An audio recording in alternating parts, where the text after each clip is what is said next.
Today I want to discuss the 1972 movie The Lorax. Well, I mean, it's kind of a movie. It's 25 minutes long, so it's longer than a TV episode, so I'm gonna call it a movie. Anyways, today we're gonna look at the movie and look at how the Lorax is a perfect representation of what happens when humans continue to justify our endless war on Earth for its seemingly endless supplies. The film begins by showing bright trees and blue sky during the credits, only to juxtapose that to the future. At the far end of town where the grickle grass grows, and the wind smells slow and sour when it blows, and no birds ever sing excepting old crows, is the street of the lifted Lorax.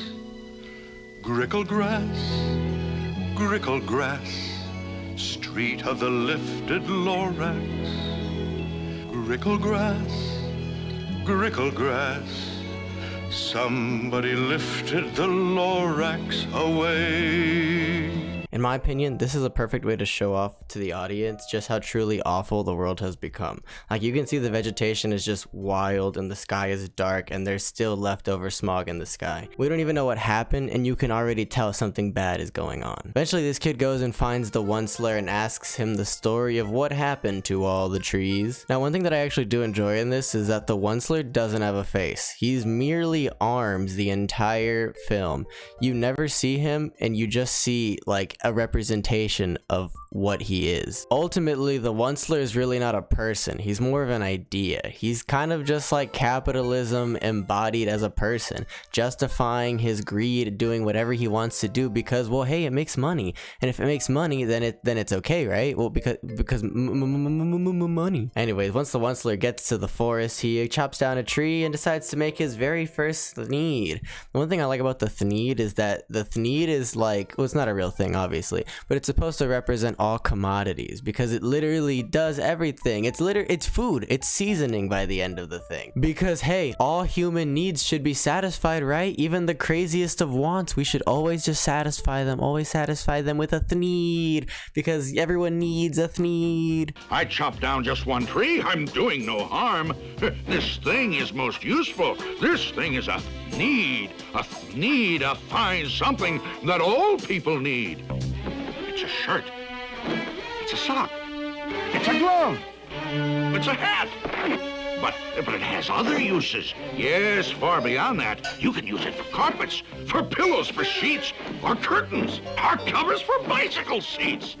Sir, you're crazy. After the Onceler realizes that his business is taking off, he decides to call his family, and they all immediately take on the idea and are like, yes, please give me money, please, yes, daddy. So they get in their cars and immediately start littering and driving over everything and just destroying everything in their path to go make some cheddar cheese. Eventually the company starts doing so well with the family that he gets to hire people, and because he's hiring more people, well, the company's growing even faster and they're pumping out more products, so that means they need more of the raw resources that are making the product. He starts getting these like tree chopping machines that are gonna chop down everything, and I'm gonna be real, these machines are actually kind of terrifying. Like, they look like alien. This one looks like a saucer. They feel like a genuine threat. They're like a scary machine that could just destroy trees at, like, you know, on a whim. Thank God we have nothing like that, because that'd be crazy. The Lorax kept making attempts to stop this, but of course no one listens to nature, because why would we? Why would we listen to the thing that we all live on? As the Lorax pleads with the workers, they literally just strip the entire land of everything to build a subdivision for all the people that are coming into the town just to buy more products. Ultimately just, you know, making suburbs, which are the most disgusting thing ever. I could probably make a whole video talking about how the suburbs are just a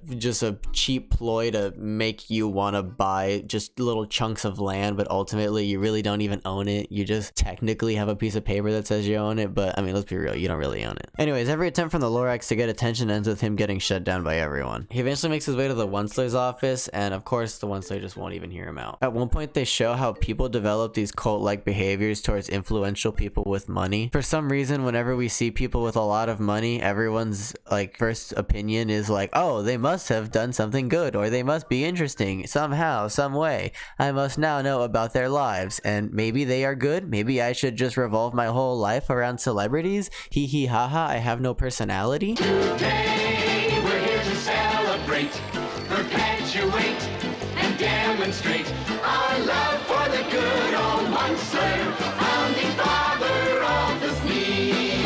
I don't know why people keep justifying these weird relationships they have with like famous people on the internet or on TV or just, I don't know, in the real world too, I guess. We know that celebrities and like corporate businessmen are like scummy people, but like for some reason we're just like, yeah, you know, I mean, like, yeah, you know, it happens, you know what happens. And it's ultimately just to keep justifying in our head that, oh, these pieces of paper that we work for actually mean something, when in reality it's just like, meh. We have all the resources, we overproduce everything, we just choose to let people starve and like have no clothing. That's like a thing we choose to do. I don't recall having to go through a famine anytime in the last 20 years. Anyways, back to the video. They raise him to the highest of society. He sits above everyone in his office as he looks upon the world that he's destroyed. But it's okay, he doesn't have to actually look at that world because, well, he has curtains that look like the sky and yay, aesthetics. The Onceler ends up having a conversation with himself about morality and if he's doing the wrong thing, and he ultimately kind of knows that he's doing the wrong thing. He's like, hey man, you're kind of doing something bad. Aren't you ashamed,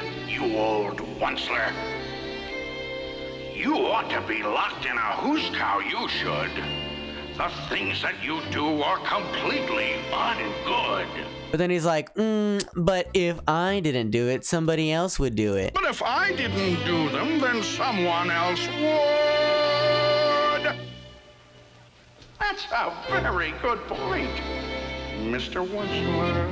Which is like, okay, yeah, he's kind of right about that. He's right. Someone else would do it. And why would someone else do it? Maybe it's because we have a whole system that like rewards people that do bad things if it makes money. Because bad is ultimately subjective. Because if it makes money, how could it be bad? Come on guys, how could it be bad? If the Onceler didn't end the world, then it would just literally be anyone else. It could be you, it could be me, it could literally be anyone. Because wealth usually doesn't happen because, you know, you worked hard for it and you really, your business was a great idea. No, most of the time it's literally luck. And I mean, like, if you know anything about statistics, you know that like majority of the time you don't control what happens to you. I don't know if you guys know this, but life is kind of random. You control small aspects, but most of it you don't really control. But how could we possibly get to the point where someone has every ability to destroy the planet we all live on? Well, what happens when you cultivate a culture of consumerism and competition? If we're all competing for each other to survive, then clearly some people are going to compete harder. And we all know that playing by the rules is how you don't end up successful. The more rules you break, the better your company does, it seems. Anyways, how does this all end? Well, the animals and the people all leave and migrate out of the area, leaving behind only waste and toxic air. The visuals are straight out of a post-apocalyptic game like Fallout. Like, I swear to God, I've seen this somewhere. Oh, that's right, this is just Washington, D.C. No more trees, no more seeds, no more work to be done.